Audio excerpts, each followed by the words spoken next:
Bonjour à tous. Donc je vais poursuivre sur les questions de curiosité et de créativité. Merci à Marie de m'avoir invité à participer à ce symposium. Merci à tous d'être là.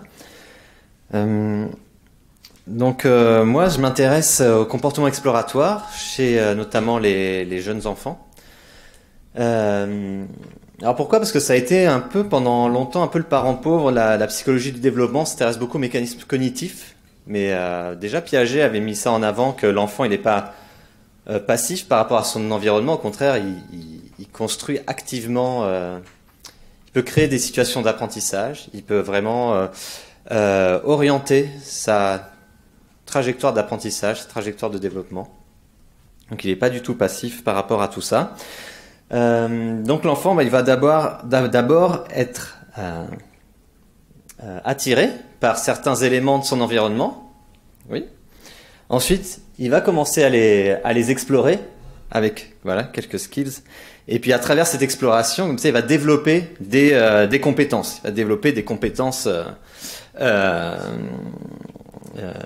techniques. Donc voilà, ces comportements exploratoires, ils ont toutes leur en psychologie du développement, ils ont toute leur place. Et ce qui m'a embêté quand je me suis intéressé à ça, c'est que j'ai pu constater, pas que moi, mais avec d'autres personnes aussi, que la littérature est entachée d'observations contradictoires. Parfois, les enfants sont attirés par exemple, des choses qui leur sont très familières, ils adorent la familiarité, et parfois, au contraire, ils vont adorer la nouveauté. Parfois, ils vont être attirés par des stimulus très simples, et parfois plutôt par des stimulus très complexes.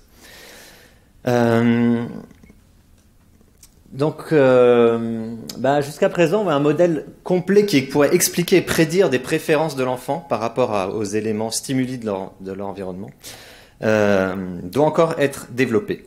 Alors j'ai regardé un petit peu pendant ma thèse, puis mes post-doc et divers projets de recherche, je suis tombé sur plusieurs modèles théoriques,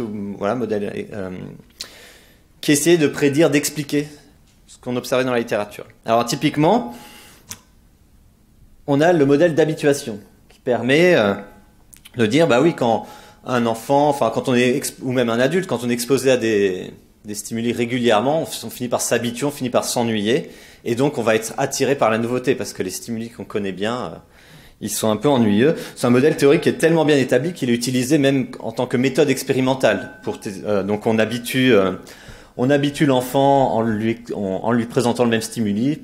Plusieurs fois, on voit le temps d'exploration qui diminue, et puis on lui propose un nouveau stimuli, et là, s'il détecte qu'il y a une nouveauté, il va l'explorer davantage. Donc c'est une méthode qui est utilisée pour tester la discrimination, typiquement discrimination olfactive, auditive, visuelle, des humains, aussi chez les animaux, c'est fait. C'est une méthode expérimentale assez connue. Donc oui, effectivement, on peut être habitué et du coup être attiré par la nouveauté.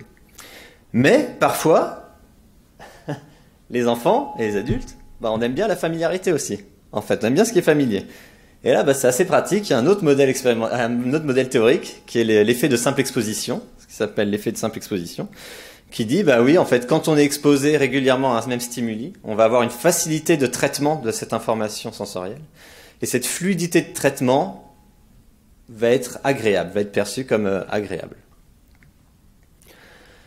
Plus on est exposé, et plus on va préférer cette familiarité. Alors ça, c'est chez les bébés, c'est connu en psychologie du développement. Les nouveau-nés, ils aiment bien, ils sont attirés par le visage de la maman, ils sont attirés par l'odeur de la maman, ils sont attirés par des sons qu'ils ont entendus pendant la grossesse. Si les parents regardaient une série télé pendant la grossesse, le bébé il va bien aimer le générique de la série télé. En fait, c'est des choses assez... ça a été quand même bien étudié. Et puis là, on va être en période électorale. Ils vont encore parler des effets de simple exposition. Plus on est exposé à telle ou telle image de politicien, plus on aura tendance à voter pour lui. C'est souvent ce qu'ils disent. En tout cas, c'est l'effet de simple exposition. C'est un truc qui est assez pratique pour expliquer un peu cette préférence à la familiarité. Là, moi, j'étais pas satisfait, quoi. J'étais pas satisfait parce qu'on a, c'est quand même vachement pratique, quoi. Si on observe une préférence à la familiarité, on dit, on a la carte habituation. Si on a préférence à la familiarité, on a la carte effet de simple exposition. Donc ça ressemble beaucoup à des explications ad hoc, tout ça, explications un peu qui nous arrangent. Donc c'était un peu problématique. Alors dans la littérature, il y a un autre modèle qui est proposé pour essayer de réconcilier un peu tout ça. C'est le modèle de stimulation optimale de Berline. Berline, c'est un psychologue dans les années 60 qui a parlé beaucoup de ce modèle-là pour étudier la curiosité et la créativité. C'est apparenté aussi à d'autres effets qu'on trouve dans la littérature. Il y a l'effet boucle d'or, qu'on aime bien quand les choses sont pas trop complexes, pas trop simples, pile au milieu. L'effet de divergence en psychologie de la mémoire, en zone de développement proximal aussi en sciences de l'éducation. Pour apprendre, pour apprendre, faut être exposé à du matériel pédagogique qui est pas trop complexe, mais pas trop simple non plus pour progresser. Donc ce modèle de stimulation optimale, il est pas bon, il est pas mal. On aime bien quand effectivement c'est pas trop simple, pas trop compliqué. Toutefois, on l'a vu quand même, des fois ils aiment bien la simplicité, ils aiment bien la familiarité. Enfin, on aime bien la familiarité et des fois on aime bien la nouveauté. Donc, est-ce qu'on peut l'améliorer un peu ce modèle pour le rendre plus prédictif? Et donc, avec quelques travaux là qu'on a publiés récemment, on a essayé d'enrichir ce modèle avec différentes variables qui ont pu être identifiées dans la littérature. Alors une première variable, c'est la stimulation du contexte, parce que c'est pas nouveau, hein, depuis les années, ça fait longtemps qu'en psychologie régulièrement les gens disent non mais notre cerveau il traite pas les stimuli tout seul, on traite toujours les stimuli avec leur contexte. Hein, si on voit quelqu'un en maillot de bain à la piscine, on va pas réagir de la même manière si on voit quelqu'un en maillot de bain sur le trottoir dans la rue, alors que c'est le même stimuli. Donc notre cerveau, il traite toujours les stimuli dans leur contexte. Et donc si on s'intéresse à la complexité de la stimulation cérébrale, il faut s'intéresser aussi à la complexité, à la stimulation contextuelle. Pas que la complexité du stimulus, mais aussi du contexte dans lequel il est présent. Donc déjà, là, on peut faire des prédictions. Si on est dans un contexte surstimulant, très très bruyant, imaginez vous arrivez dans une pièce, si vous connaissez personne, il y a beaucoup de bruit, là vous êtes en surstimulation, du coup effectivement un visage familier, vous allez être content de trouver un visage familier, vous pouvez focaliser votre attention là-dessus, ça va permettre de vous rapprocher de votre optimum de stimulation.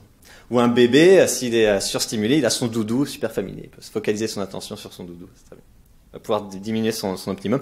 À l'inverse, si vous êtes en sous-stimulation, là vous allez être en recherche de stimulation. Si vous attendez le bus, vous n'avez rien à faire, vous allez chercher votre téléphone absolument pour juste scroller parce que vous avez besoin de stimulation. Et même des stimulus très complexes, vous êtes dans une pièce vide, il n'y a rien, vous êtes en sous-stimulation, il y a juste un bouquin de physique fondamentale extrêmement compliqué, vous allez quand même le feuilleter et le bouquiner parce que vous n'avez rien d'autre à faire. Et donc il y a cet effet de contexte qui peut être important. Donc c'est des choses qui sont un peu connues en psychocognitive avec les effets pop-out par exemple. C'est des stimulus qu'on va être plus ou moins remarqués ou ignorés en fonction de ce qu'il y a autour. Si effectivement la complexité du stimulus est importante, il faut noter que la complexité d'un stimulus, c'est quelque chose de subjectif. C'est très dur de mesurer la complexité d'un stimulus parce que quelque chose qui peut apparaître très complexe pour vous va pouvoir m'apparaître très simple pour moi et inversement. D'accord? Donc il y a des ressources cognitives qui doivent être disponibles pour traiter cette information. Et ces ressources cognitives, elles vont varier selon les expériences des gens, les expériences de vie et selon aussi la maturation cérébrale. Donc un facteur typiquement qui va influencer les ressources cognitives, ça va être l'âge. Donc voilà, donc on peut imaginer les nouveau-nés tout à l'heure. Nouveau-né, il arrive, il a un cerveau complètement immature, il arrive au monde, tout est nouveau. La gravité, c'est nouveau, les sons sont nouveaux, les odeurs tout est nouveau. Donc il est avec son petit cerveau immature, il va être en surstimulation. Donc effectivement, il est attiré par la familiarité à ce moment-là. C'est pas étonnant qu'il soit attiré par des odeurs familières, des visages familiers, parce qu'il est surstimulé par son environnement. Il a très peu de ressources cognitives. Quelque chose qui peut influencer aussi les ressources cognitives, je ne vais pas développer trop là-dessus, mais on sait que l'humeur, le niveau de fatigue ou le niveau, au contraire, le niveau d'énergie, d'enthousiasme, va aussi affecter nos capacités à traiter des informations, les ressources cognitives disponibles pour traiter l'information. Donc ça aussi, c'est un autre facteur qu'on peut manipuler. En manipulant l'humeur de l'enfant, on va pouvoir favoriser son exploration d'éléments familiers ou d'éléments nouveaux. Alors cette humeur peut elle-même être affectée par le stimulus et le contexte. Donc c'est toujours des doubles Double loop. Donc ça, c'est quelque chose qui est très bien connu dans la littérature, hein, le potentiel de l'humeur pour affecter les comportements exploratoires. Qu'en général, quand on est stressé, fatigué, on va préférer la familiarité, la simplicité, les trucs simples. À l'inverse, si on est dans un environnement réconfortant ou si on est d'humeur joyeuse, on va être plus propice à explorer la nouveauté, à explorer des choses plus complexes. Ok, et un dernier facteur, c'est ce qu'on appelle l'excitabilité, arousal. C'est une traduction un peu, peut-être un peu maladroite du terme arousal en anglais. Donc c'est, ici, ça va affecter notre capacité à tolérer des niveaux non optimaux de stimulation. Donc des gens vont être surstimulés très très rapidement ou sous-stimulés très très rapidement. Et ça aussi, ça va affecter leur comportement exploratoire.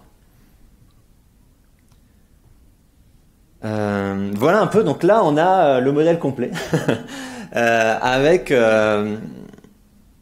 notre modèle de stimulation optimale et puis différentes variables avec lesquelles on va pouvoir jouer pour orienter l'attention, l'exploration de nos enfants. Nos participants. Voilà, donc on a commencé à tester ce modèle dans différents contextes. Alors une première application, c'est par exemple avec des enfants anxieux. C'est vrai que des enfants anxieux, si on les amène voir un thérapeute, ils sont anxieux, ils sont stressés, donc leurs ressources cognitives sont déjà plutôt basses, leur optimum est plutôt bas. Plus on les amène dans un environnement et qu'ils connaissent pas, donc ils sont surstimulés, ils sont très stimulés déjà juste par l'environnement, ils doivent interagir avec une personne qu'ils connaissent pas. Ils ont déjà un niveau d'optimum très très bas, donc ça va pas être facile. Donc là aussi, en manipulant le contexte, on peut les rendre un peu plus réceptifs à un thérapeute ou à du matériel thérapeutique. Donc là aussi, il commence à y avoir depuis le confinement aussi des publications qui sortent sur les thérapies par visio, par exemple. La personne, elle suit la thérapie, mais chez elle, dans son environnement familier. Et il y a quelques bénéfices qui ont l'air d'apparaître pour certains profils de participants. Une autre série d'expériences qu'on est en train de faire en ce moment, c'est sur la nophobie alimentaire. Donc certains enfants vont être très néophobiques, vont pas vouloir goûter de nouveaux aliments.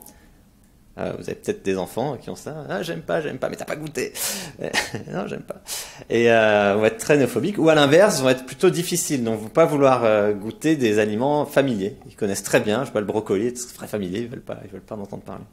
Donc là aussi, en manipulant le contexte de présentation de l'aliment ou l'humeur de l'enfant, on peut favoriser l'exploration de certains stimuli. Donc ça, on est en train de le tester expérimentalement. Je pourrais vous montrer quelques données plus tard si on a le temps. Et puis une autre application, c'est à l'école aussi, pour la distraction et la concentration des élèves dans le contexte pédagogique. Donc là aussi, il y a plusieurs études qui montrent l'importance de la salle de classe, du niveau de décoration des murs de la salle de classe, la complexité contextuelle dans laquelle le niveau de bruit. Et là aussi, ça va favoriser la concentration ou la distraction de certains enfants. Donc voilà à peu près ce que je voulais vous présenter là aujourd'hui. Donc on a publié récemment ce modèle là que je vous ai présenté, et puis quelques applications dans le domaine de la créativité et de la curiosité,